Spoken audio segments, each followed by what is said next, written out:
A long and fairly loud groan escaped my throat as I attempted to roll over. I had just come back to consciousness and somehow knew I had to get up and quickly. Unfortunately, my body failed to respond to the urgent command from my foggy brain. There was initial confusion as to why I hurt so badly.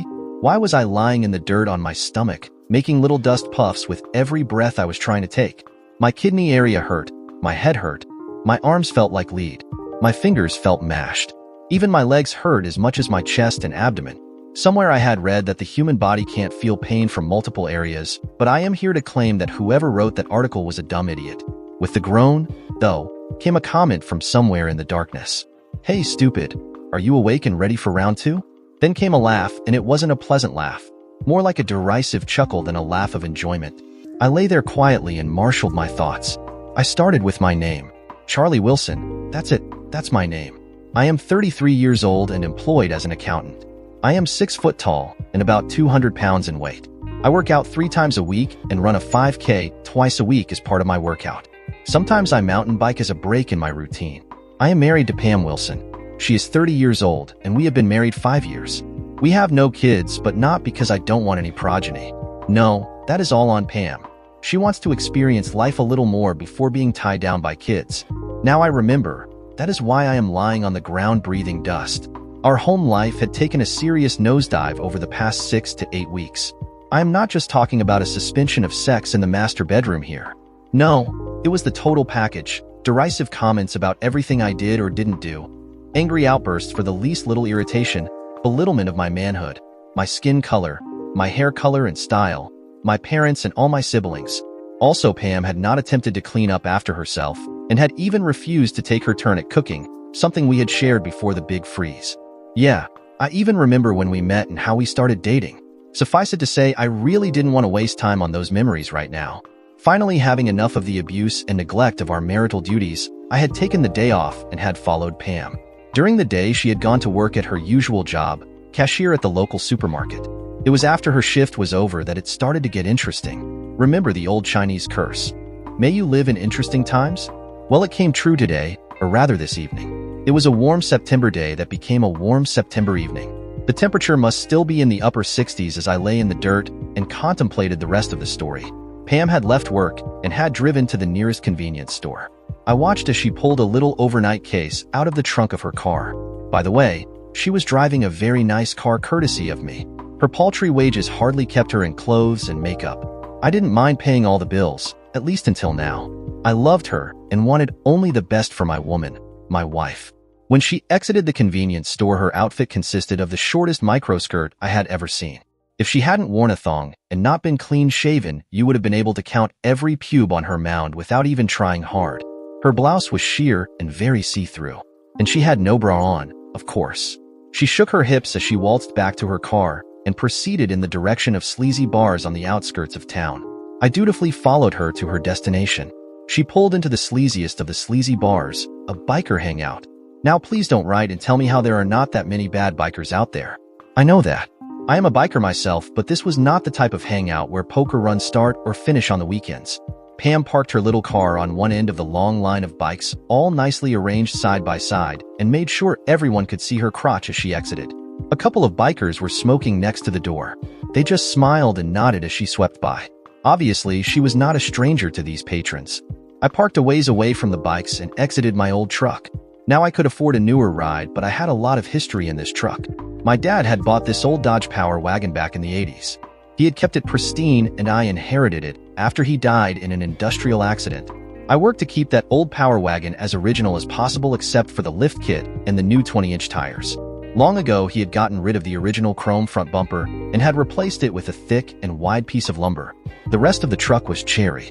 Yeah, it was a little loud. The guys smoking outside gave it a once-over as I climbed down and shut the door. It wasn't that unusual a truck, so they went back to their conversation and another round of butts. As I got closer, I could detect the odor of weed, so that made some kind of sense in this location. I was dressed in blue jeans and an old t-shirt instead of my usual suit. Following an erstwhile wife wasn't something you did in a business suit. Yeah, I didn't quite fit in, but was way closer in dress than my normal work attire. I went in. No cover charge in this place. I made my way to the bar and ordered a beer. No fancy brew today. Whatever was on tap would have to do. While sipping my barley pop, I casually observed what I could in the back bar mirror. Pam was easy to find. There were not that many women in attendance tonight, and Pam was head and shoulders prettier than the rest of the biker babes. She was already sitting on the lap of the biggest bruiser I had ever laid eyes on. He was at least a head taller than her while sitting down, and she was on his lap. He must have been well over 6 foot in height and at least 250 pounds, and it wasn't all beer gut. No, this guy worked out in a lot. I decided to just finish my beer and make my way out when Pam gave up kissing on the behemoth and looked around to make sure that all the women around could see she had the alpha male all locked up. I watched as she looked hard at the back of my head, looked away, and suddenly looked back. Shit, she recognized me. I vacated the stool like it was greased and sitting on a side hill. Pam pointed me out and shouted, "That's my husband, Charlie. Stop him, someone. He is going to ruin this for us all." Some guy immediately reacted and grabbed my arm.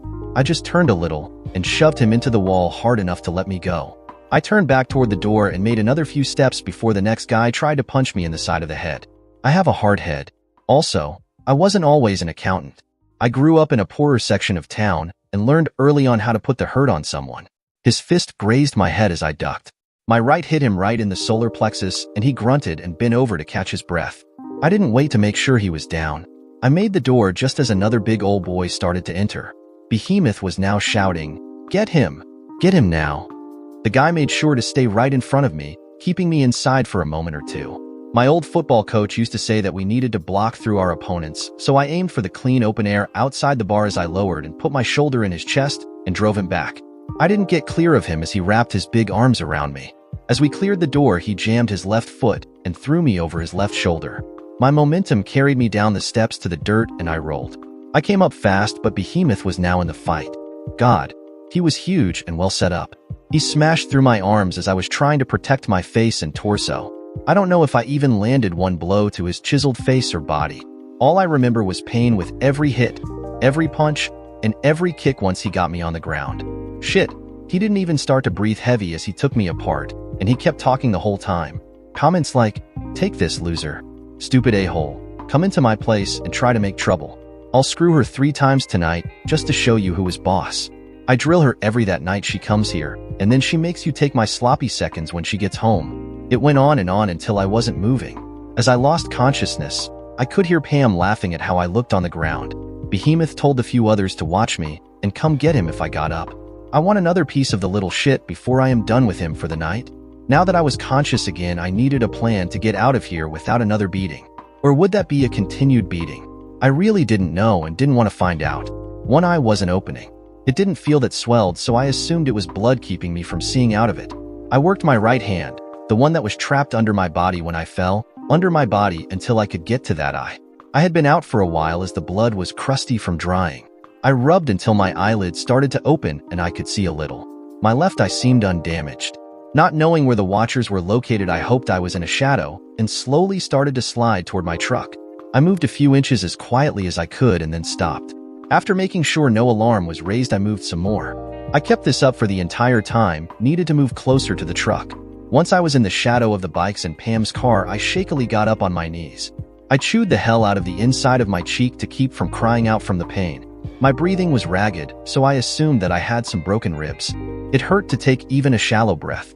Sharp pain was my constant reminder to take it very slow. Once I was up, I looked around. My watchers apparently had been given extra weed and booze as they were seated next to the building and not paying attention to anything around them.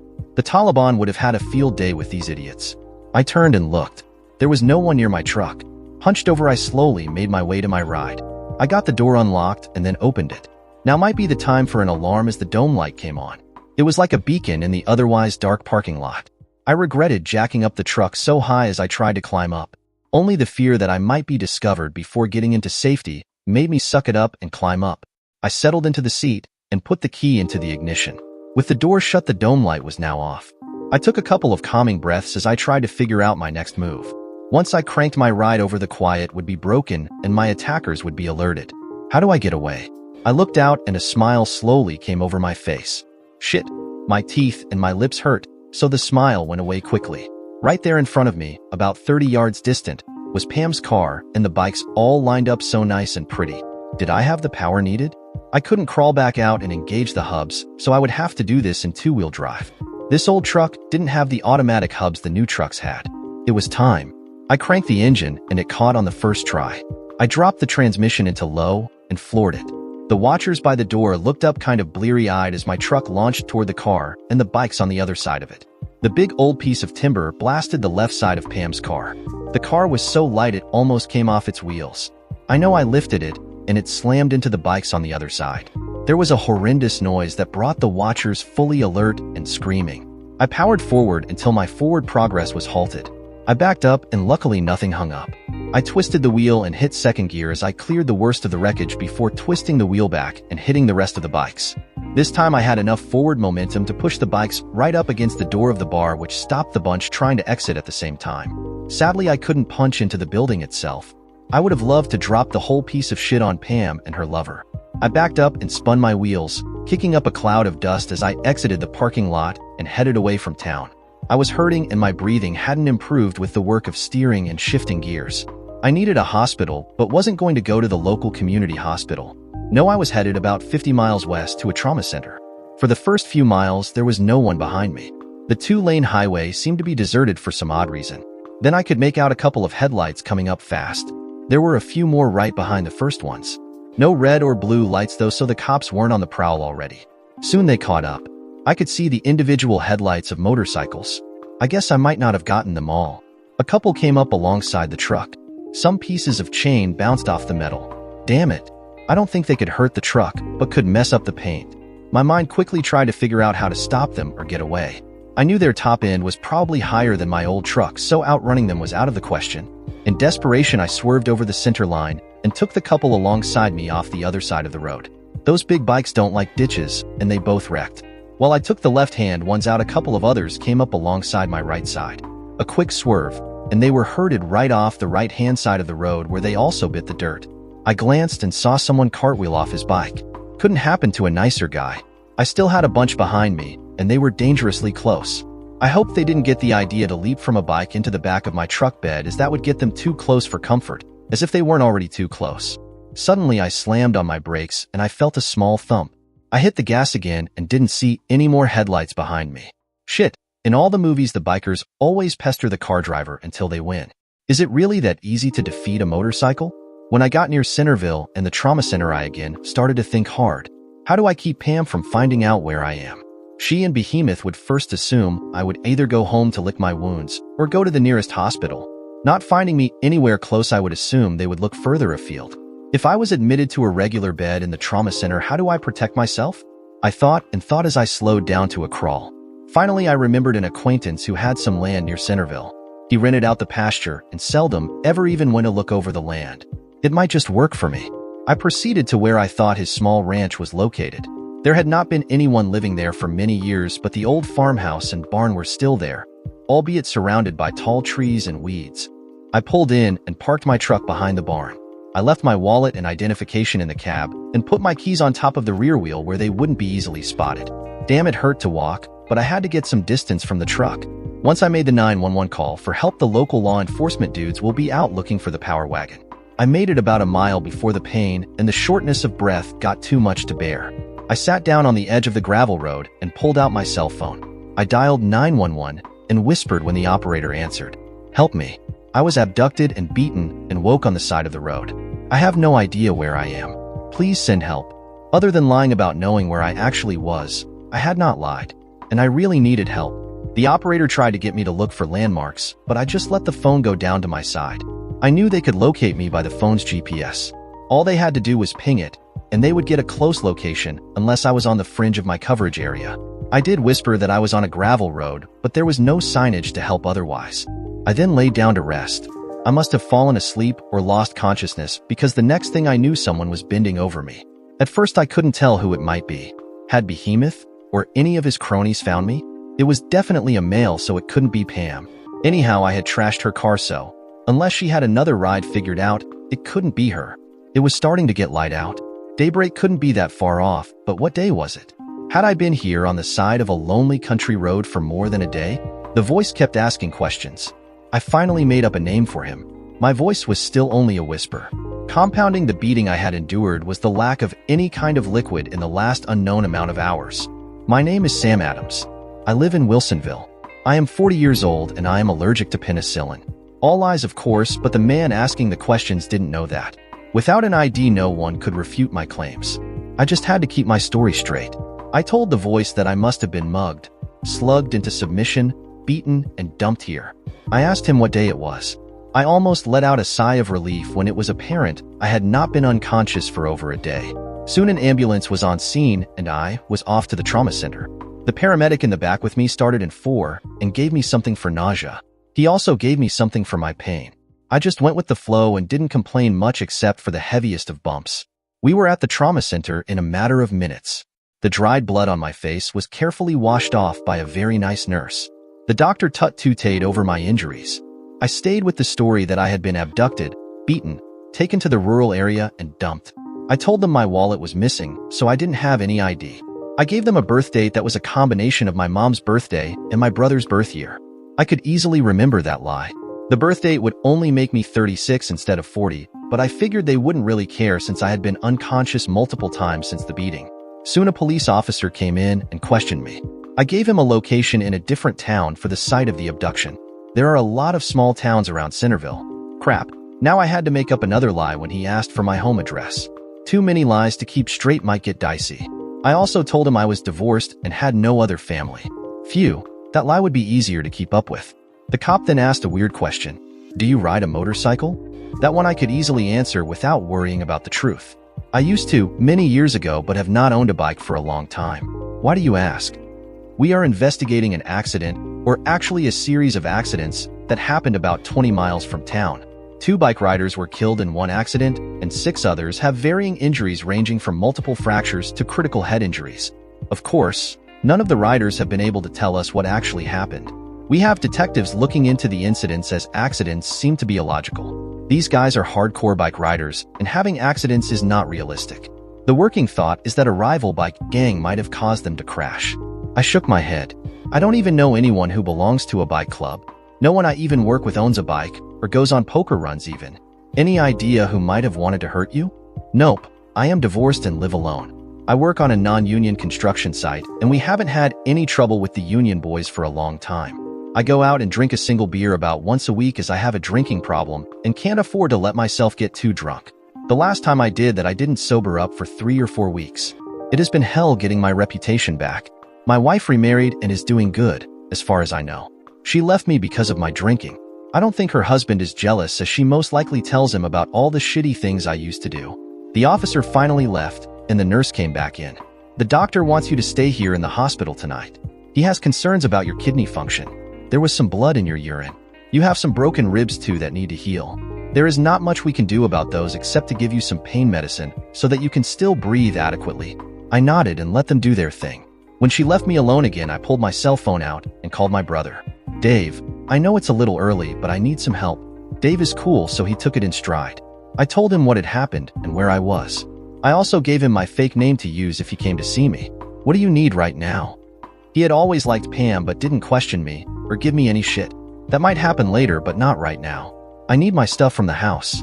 If you would arrange for a mover to not ask questions and not let that woman interfere, then my things could be moved to a storage facility. Can you arrange all that? He had no problem with that. Since we had come from a hard-knock neighborhood, he knew some guys who knew some other guys who were used to people moving to new digs on a moment's notice. I texted him a list of what I wanted from the house. I also didn't care if they had to force the door. My next call was to a realtor. He was also an old friend from the hood. Mike, I need a fast favor. No problem, Charlie. What's up? Pam is cheating on me with a dirtbag biker. I don't know his name, but he hangs out at Mario's out on the edge of town. I don't care right now about that, so he can wait until later. Today I need to list my house on the market and sell it as fast as possible so that Pam can't move the a-hole into my place. I had purchased the house just after we got married. Pam's credit rating hurt our chances for owning a house, so the mortgage and the title were in my name only. I had always intended to get her name on the title, but had procrastinated about that. Maybe my subconscious had known something like this might happen to our marriage. Yeah, I know, she was entitled to at least half of everything, but we hadn't gone to court yet, so I was going to make her life as complicated as possible. Okay, Charlie, I understand, but what happens if Pam is at the house when I come by to do my market assessment and put up the sign? Right now, she is just a tenant and can't say yay or nay about the ownership of the house.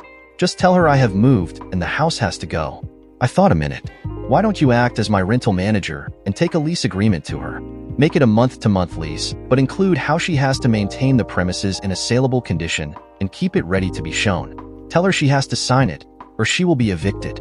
I don't think she is smart enough to fight it until she gets a lawyer, and I don't think she'll do that until I have her served. I told him about the movers that would be coming soon.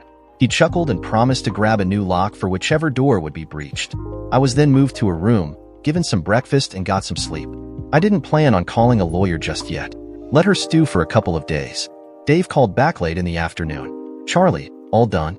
The guys went over and got your recliner, the microwave, washer and dryer, the guest bedroom set, your guns and gun safe, and all your tools. They also took all the dishes, pans, and utensils even though you didn't list them. They just wanted Pam to be as inconvenienced as possible.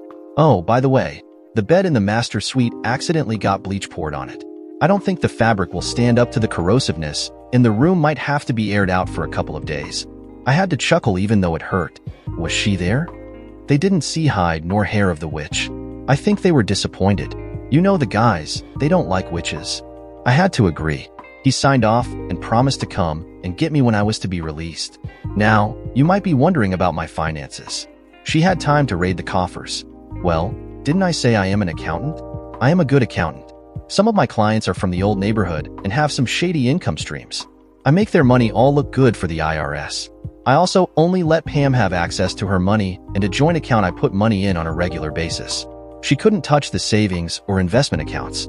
Yeah, again, I would have to share with her, but not until a judge ruled. Right now, she just had her wages for her cashier's job to rely on unless Behemoth was paying her way. I checked the account balances. She had withdrawn all of the available cash from the joint account. No problem. I still had my own account where my pay was deposited. It wasn't even in the same bank as the joint account. About 6 in the evening, Mark called me back. I didn't know he had no love for Pam until he reported, "Charlie, your wife is a little miffed. She was there when I came by late this afternoon. Apparently the front door was standing wide open when she came back to the house, and stuff was missing, as she put it. She was pleasant to me until I pulled out the new lock and started to replace the damaged one on the door. She got a little PO'd when I put the key in a box on the door itself and secured it. By the way, you need a new front door. That one is a little damaged and will hurt the sale." I chuckled again. The pain medicine they gave me helped me to find some pleasure instead of aggravating the pain. Did she have any problem with the news that she is a tenant and needs to pay rent from now on? He chuckled. Oh yeah, that went over like a lead balloon. When I told her the house was for sale, she almost popped a blood vessel. She screamed at me to get off the premises. I told her that I was the new rental manager and that only the owner of record could force me off the premises. I then gave her the lease to sign. She, of course, refused to sign and wanted to know where you are. Have you blocked her phone number? She kept saying you have not been answering when she has tried to call you. I didn't think you would want her to know where you are located, and I don't really know anyhow, so I couldn't help her out, darn it. That last statement was said very sarcastically. Did you tell her she would be evicted if she doesn't sign the lease? Yeah, but you know how some people always think they know better. I told her she had 24 hours to sign, or I would serve the eviction notice. I hope she doesn't sign. She will be out of the house within 30 days if she doesn't. I know a couple of sheriff's deputies that hate cheating wives, and they will be glad to help her move out, even if it is just to the curb. After he hung up, I checked my phone. Somehow, and it must have been while I was kind of out of it, I had actually blocked her number. There were multiple attempts to call me, starting at about midnight last night, and then multiple texts.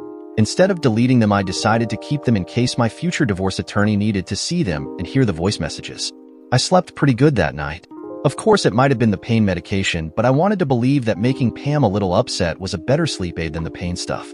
The next morning, the doctor finally came round. I was being released. My kidney function was better, and my breathing was okay, but I wasn't going to go out running for some time. The doctor was very adamant about that little fact. I had to promise to take care of myself and not get abducted again. When Dave got to the hospital, I had corrected my name for admissions and had called the office and had them give the poor girl the insurance information since I still didn't have my wallet. Dave took me to my truck, and soon we were on the way back to our hometown. I certainly wasn't going to say my home, as I was now homeless. When I got into town, I checked in with work. To say the least, my boss was livid as I had gone incognito for days. He quieted down when I told him I had been abducted and beaten and left on the road edge to die. He also questioned who might have wanted to hurt me. He also told me that Pam was trying to find me. I don't think he liked my wry chuckle as I told him she could go to hell. I think he had desires in his heart to have sex with the witch. He could have her if his wife would agree for all I cared. I made arrangements to take a couple of extra days off to look into my shelter needs. It was a slow time as quarterly reports had just been finalized and tax season was still a ways off. I quickly found an apartment near work. Our local economy was doing poorly right then, so housing wasn't hard to find. I signed a year lease and paid the necessary deposits to get the electricity and natural gas in my name. I also called the cell phone company and made my plan a month to month and arranged to have Pam shut off in a couple of days. That would give me time to let her know she was on her own. After that, I went to the furniture rental company and picked out a couch, a bedroom set, and then went and bought some pots, pans, dishes, and utensils. Yeah, I know, Dave's friends had taken all that. I planned on giving them back to Pam if she asked. I called Dave and set up a time for the guys to bring my stuff over. I then sat in my new domicile and dialed my soon-to-be ex-wife. Surprise, but she answered on the first ring. Hello, is that you, Charlie? Unless someone stole my phone. Of course it is.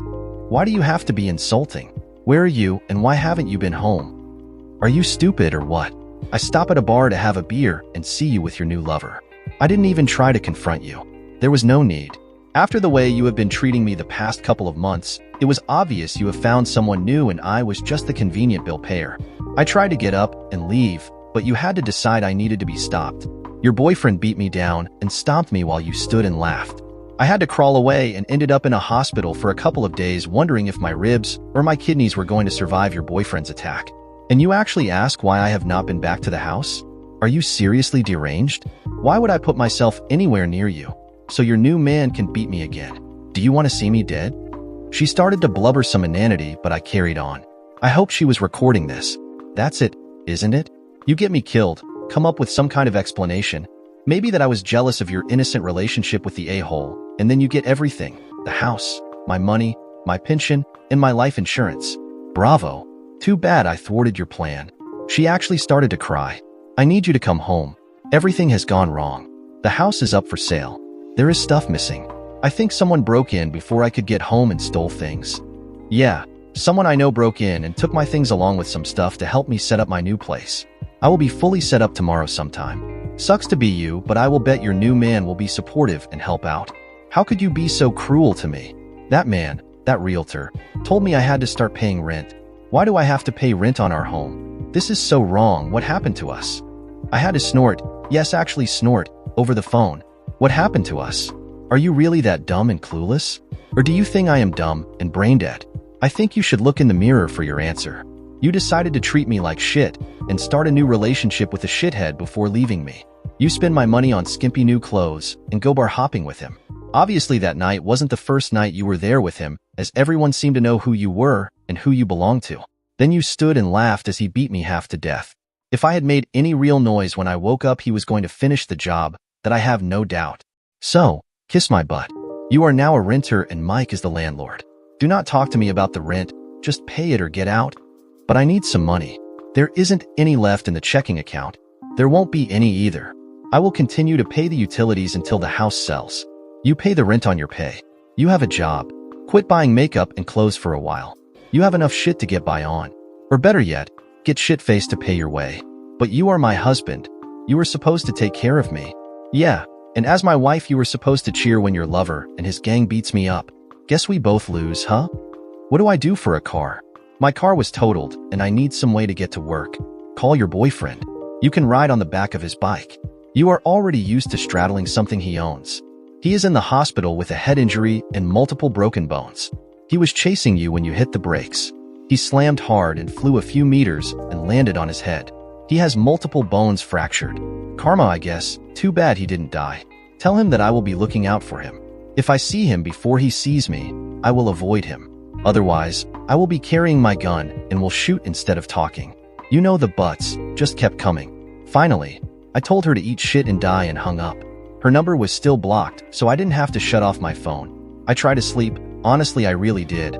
But I had no bed and it hurt too much to lay on the floor. I finally left the apartment and went to the nearest decent motel and checked in for the night just so I could sleep in a real bed.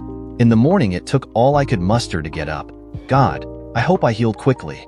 I wonder if prize fighters feel this bad after going 10 rounds with someone just as good or better than they are.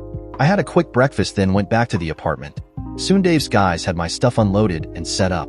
I gave them each an extra $100 bill for their trouble. After that, the rental place came and brought the couch and other stuff. I gave them a tip also. I was going to have to hit the bank again for walking around money.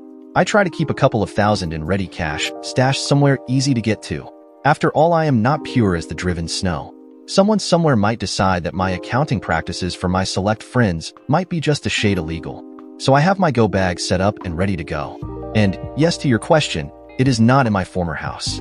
I sat down in my familiar recliner to contemplate my near future. Should I disappear for a while, or stick around and work and act like nothing is going on? When should I pull the trigger and divorce my cheating 304 of a wife? Should I make her dangle on for a while? Should I act like we are getting back together and then dump her? Nah, the last was a non-starter. She would just continue with Behemoth, or his replacement. I might make her dangle on until she got smart enough to get a lawyer. In our state, the outcome of a divorce wasn't based on why the dissolution was filed. Unless she went to jail for my beating, no judge would care why we were getting divorced. The ruling would just list out who paid what and when, not why. She would get at least 50% of everything that was publicly known about. I would retain the rest. Okay, so how can I make my wife's life a little nastier? After all, I need and demand some retribution. So far, the gravy train has derailed and she will have to fend for herself from now on. I hope the house sells quickly. I deliberately priced it to move quickly even in this economy.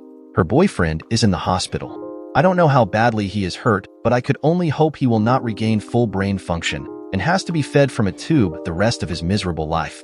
That goes for any of his friends that happened to be there the other night when he beat me down. They all need to suffer for their sins. Do I expect to be visited by his friends? Yes, sometime in the future they will want to right the wrongs they perceive to have been visited on them. I went over to where my gun safe had been placed by the movers and got out my judge. This bad boy only carries 5 rounds in its cylinder but can shoot either .45 caliber, that's the .45 long Colt, not the .45 ACP, or .410 shot shells. I loaded it with .410 rounds filled with slugs. These rounds could blast through a concrete block wall. I vowed to carry it with me wherever I went, in the apartment or out of it. In the accompanying leg bag I carried extra shells, both of the .45 and .410 variety. I sat and pondered a little. I firmly believed that the best defense was a solid offense. So now what? Who should pay next for my wife's infidelity? I decided to just let it ride for a bit and see what was coming next. The next few days were uneventful. I actually went back to work but kept the judge in my waistband just in case. My phone started to go off again from an unknown number. It was Pam. She had a new number since I had shut hers off. For some strange reason, she believed that we had just had a minor spat and I was overreacting. When I asked her how Behemoth was doing, she acted like she didn't know who I was talking about. I guess I still didn't know the name of my attacker, and she certainly couldn't relate to the name Behemoth. Finally, I asked her about her biker buddy and she replied, "Steve is doing better, but he might not ever walk or ride a motorcycle again." I almost lost it as I contemplated, as Steve is not a name that strikes fear into a person. He must have a nasty biker name. She agreed. His biker name is Grizzly. Now that was a name I could respect. Sorry, all you Steves out there, but you have to agree with me about striking fear into someone. She still wanted to know when I was coming home. I said, never. She also wanted to know about the rent. I ended the phone call then and blocked the new number. A couple of days later, a motorcycle tried to follow me to my apartment from work. He was hard to ignore as he looked very out of place with his leathers, beard, and long hair in a traditional business area. I made sure to drive the opposite direction before losing him in heavy traffic. Unfortunately, I left a few irate drivers in my wake as I cut across 3 lanes of traffic to take a right, leaving the biker in the abandoned stack-up lane before heading back the other direction to my apartment. I made sure the judge was ready to lower his gavel on anyone who might successfully follow me to my new home. The next day, a different biker, just as stupidly dressed to make sure he stood out in a crowd, tried to follow me. After a moment's thought, I led him to Pam's house. I had no idea if she was home since her car was in the junkyard, but I counted on most of Behemoth's friends not knowing where she lived and assuming this was my home base. I parked in the driveway and stayed in the truck until biker drove by nonchalantly. I then backed out and headed the opposite direction. No one bothered me that night and I actually slept a little better. I must be healing, but man, those bruises were looking nasty as they healed. The next morning, a couple of cops stopped in at work and asked me about my whereabouts the night before. I had no alibi as I had slept alone after eating my single meal in my apartment. When I asked why the questions, I wasn't surprised about the answer. Your wife, he paused to look at her name on his notebook, Pam Wilson, reported that someone vandalized her house last evening while she was visiting a friend in the hospital. She claims it must have been you as you are presently estranged for, and I quote, a misunderstanding. Did you notice the for sale sign in the front yard? He nodded. I continued. I am selling the house. Can you tell me why I would damage the property and reduce its value if I am trying to get the best deal from a buyer? He couldn't answer. I brought him up to speed. My wife is having an affair with the guy she was visiting in the hospital. He is the one responsible for all the bruises on my face. Would you like to see my ribs or kidney area? He shook his head. Well, for your information, the a-hole put me in the hospital for 2 days after severely beating me. If I had not snuck away, he was intending on continuing the beating when I woke up. My wife, the White Witch, egged him on and laughed at my puny attempt to protect myself.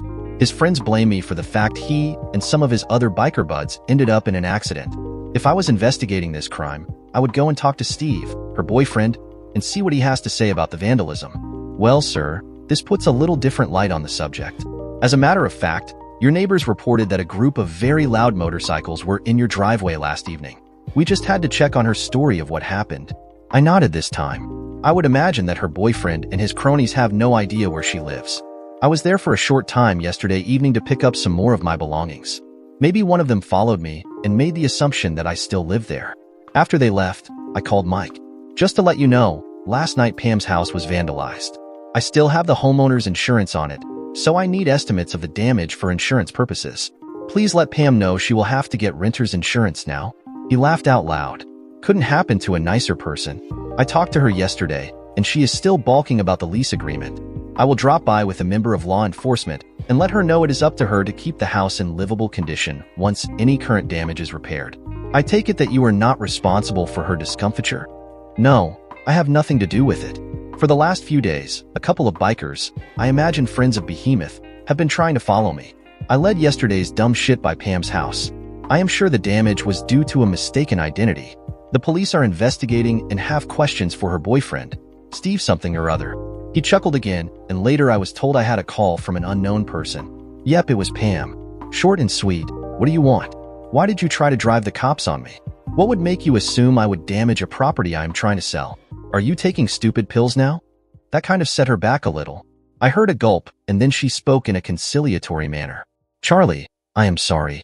Since you are mad at me, I immediately thought you might have done the damage. After the cops left, I called Steve and asked him.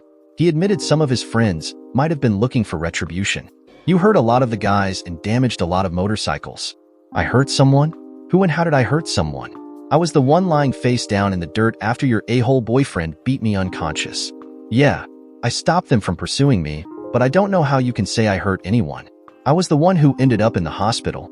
Steve and the others know it was you who ran them off the road. They were just trying to stop you from going to the cops. You didn't have to kill and maim anyone. Jesus, will you listen to yourself? I repeat, I was the one beat unconscious in that parking lot, and your boyfriend had people watching to see when I woke up, so he could come out and finish the job he started. You stood there and cheered the shithead on. You relished my beating. Now his friends have trashed your house, and you try to blame that on me also. Keep taking those stupid pills. You will be turning tricks to support Behemoth soon. She tried to blubber on that it was all my fault. I told her to shut up and listen. Mike will be around sometime today to look at the damage and make a report for the insurance company.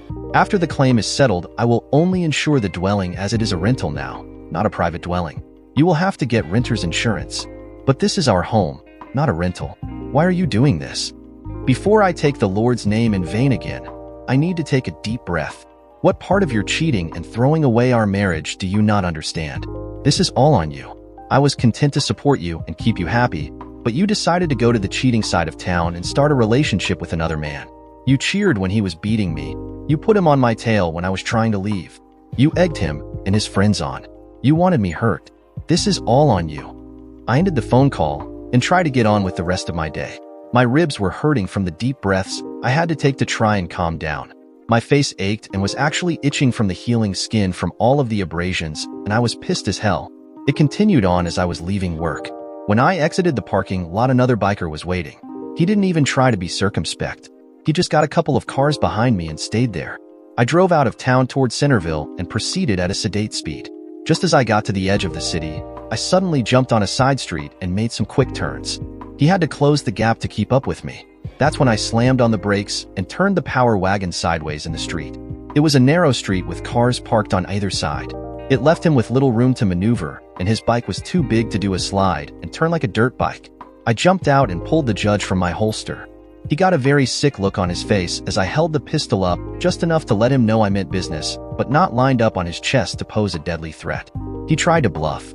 "Hey, mister, I don't know what your beef is, but I just want to get to my home down the street." Why the sudden stop and the gun? "Oh, buddy, I don't buy that for a second. You have followed me since I left work. We are now 40 miles from wherever you think is your home. There is no warning for you and your friends. I am done being nice.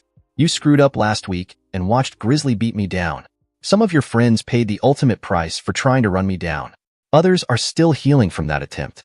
Last night you vandalized Grizzly's girlfriend's house, thinking you had me cold. And now, you are sitting there, without any friends or backup, just about begging me to drop you like a bad habit. I don't know how much more stupid you can get. One shot from this gun, and you are lying there in the street with a huge hole in your chest, and your life pumping out onto the concrete. You will live long enough to know that you are dying, and there is absolutely nothing you can do about it." He started to bluster again, but stopped as I cocked the judge. "I told you, no more warnings. If you survive the next few minutes, I hope you go back to your buddies and tell them how serious I am. I will tell the DA and the cops I felt threatened by you. I have sworn out an order of protection from you and your friends as I believe my life is in danger." I actually had not, but he didn't know that. "I will plead self-defense if it even comes to court. Somehow, I don't believe there are too many people who would care if I put a couple of you dirtbags down. Shit, maybe I will get a humanitarian award for removing you and your friends from the gene pool." I took another step forward. Now to really put the screws to him. "Look around. Do you see anyone paying attention to what is going on in this street right now? The good people of this neighborhood probably heard your beast and don't want to get involved. Do you hear any sirens? The cops either don't know about us standing here or don't care enough to intervene." He did look around. There was no one on the street, even though it was early evening and the weather was mild. I casually clicked the cylinder 2 stops. He got an even ghastlier look on his face. I was only 5 or 6 feet away from him when I pulled the judge up and shot out his headlight with a .410 shell with bird shot in it. There was no penetration through the headlight assembly, and I was too close for the pattern to spread enough to hit him. I do think he crapped his pants though. Now, I would get this piece of turd turned around and headed home. Darkness is coming quick, and you have no headlight. I might be following you, and somehow I don't think you would fare well in a collision in the dark." He nodded and did the multi-turn it took to get his ride pointed in the other direction and took off like a scalded dog. I waited until he turned the corner before going back to the truck and heading toward the downtown area for a bit before heading on home. I did keep a close eye on traffic as biker dude may have called his buddies and told them where to find me. I got back to my apartment and parked the truck out behind the building, as I always did, before carefully making my way in. I had replaced the empty cartridge with another .410 shell, but this one had slugs. No more Mr. Nice Guy. The rest of my evening and night were uneventful. I wish I could say that it stayed that way, and that some kind of common sense reigned in the bike world, but the truce only lasted a month, or so until Stevie Boy got out of the hospital. That fateful night started out with me again checking my mirror, often as I drove a meandering way to my apartment. I couldn't see anyone following me, so I relaxed a little and headed to my new home.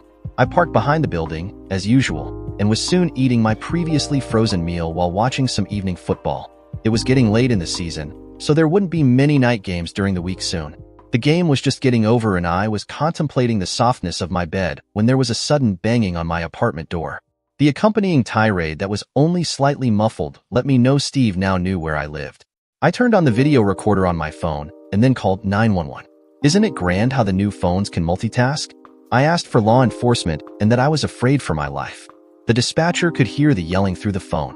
She assured me that help was on the way. At first, I contemplated opening the door and letting Behemoth in, but decided that might look like entrapment to the police. I decided to wait for him to break the flimsy door down. I was standing with the judge, up and ready with the hammer cocked when the door finally popped open with such force that one hinge was pulled from the frame. Steve, aka Grizzly, rushed in with a grin on his face. "Well, shithead, it's about time for you to pay for your screw-up." His hands were raised to rain down destruction on me again. The stupid shit didn't even look at the gun in my hand. I slammed 2 shots into his chest. I don't know what else he was going to say, but his hands dropped to his chest, and he got a strange, wondering look on his face.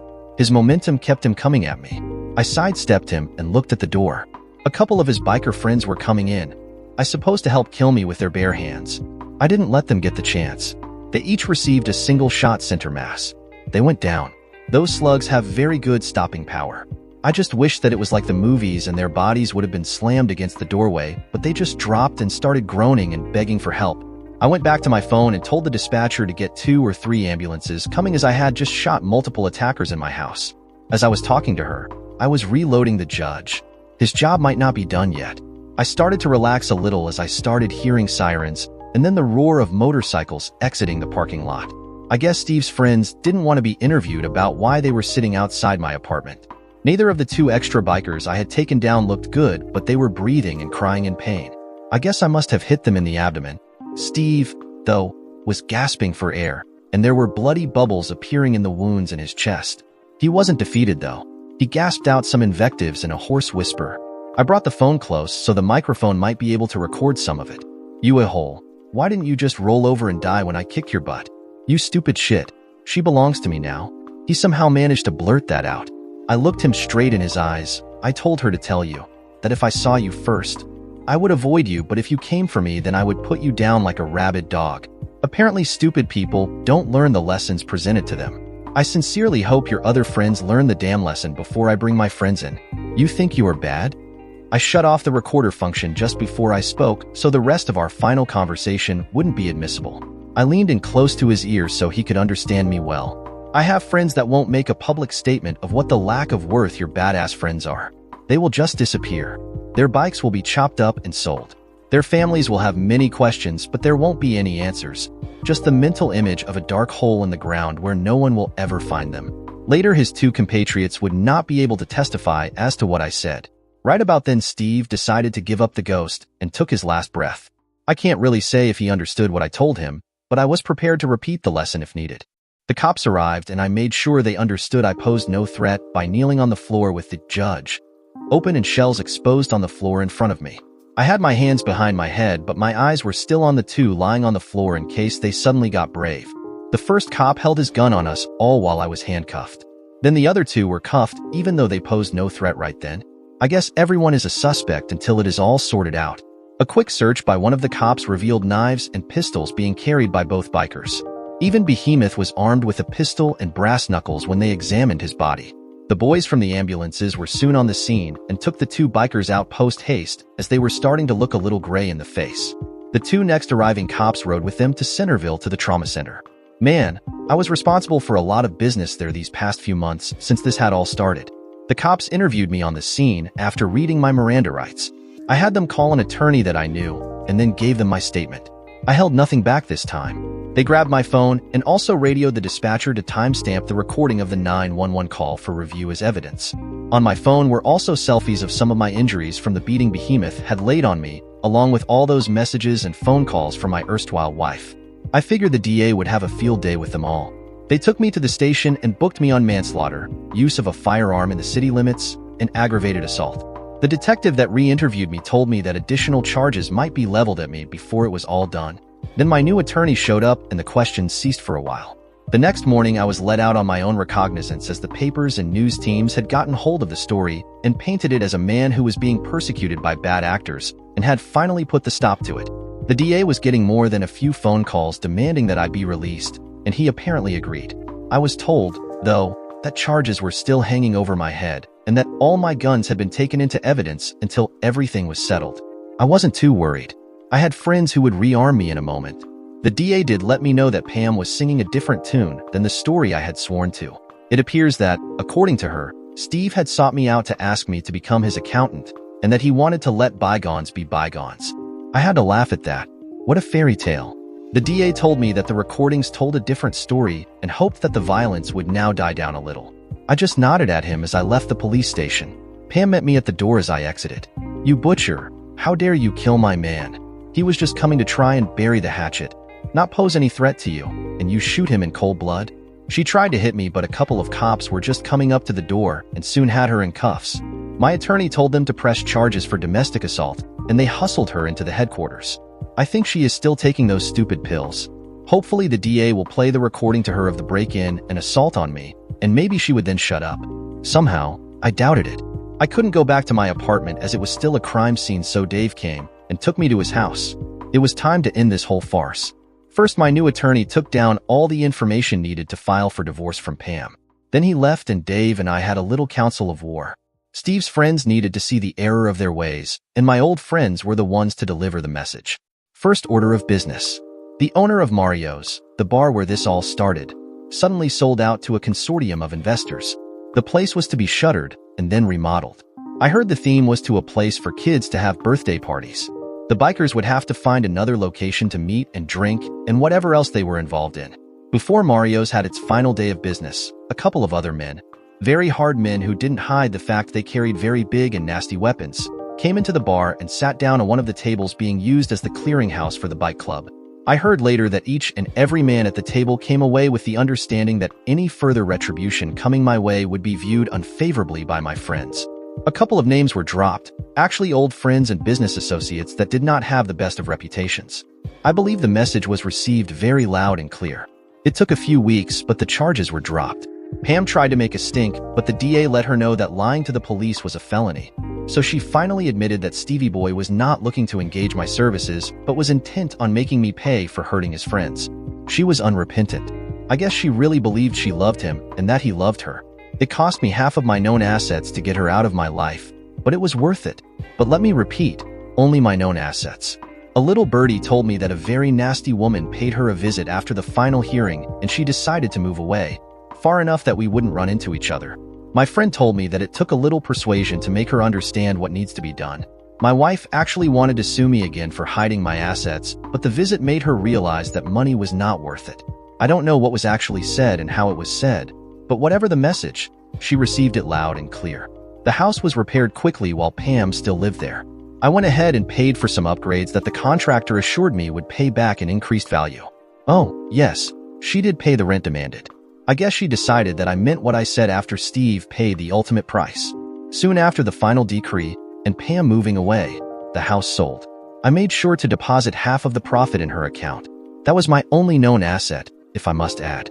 And yes, I got my guns back, but with the admonishment by the police that they were watching me. I just smiled and nodded as I reloaded the judge.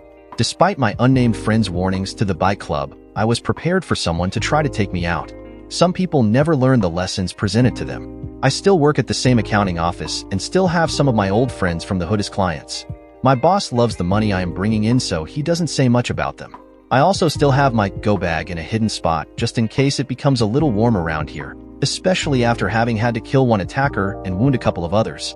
Nothing like something like that to keep a couple of sharp cops watching out and adding little clues and pieces of evidence until the dots connect.